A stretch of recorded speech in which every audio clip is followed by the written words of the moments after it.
തിരുവനന്തപുരം ജില്ലയിൽ നിന്ന് RSSകാരനായ ഒരു BJP നേതാവിനെ ജയിപ്പിച്ച് നിയമസഭയിലേക്ക് അയച്ചതാരാണ് എന്നുള്ളത് നിങ്ങൾക്കെല്ലാം അറിയാം. ആ BJPയുടെ അക്കൗണ്ട് പൂട്ടിക്കും എന്ന് പ്രഖ്യാപിച്ചത് LDF ആണെന്നും നിങ്ങൾക്കെല്ലാം അറിയാം. അത് പൂട്ടുകയുണ്ടായി 5 വർഷം മുമ്പത്തെ തെരഞ്ഞെടുപ്പ്.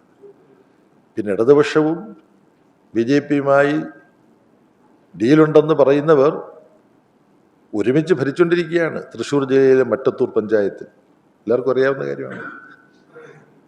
BJPയുടെ സഖ്യപാർട്ടിയായ 2020, ആ 2020യുമായി കോൺഗ്രസ്സുകാർ ഒരുമിച്ച് ഭരിക്കുകയാണ് ഒരു പഞ്ചായത്തിൽ, എറണാകുളം ജില്ലയിൽ.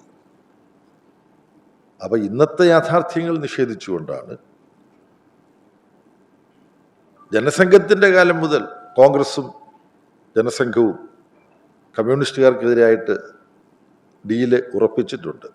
1960 EMSനെതിരായിട്ട്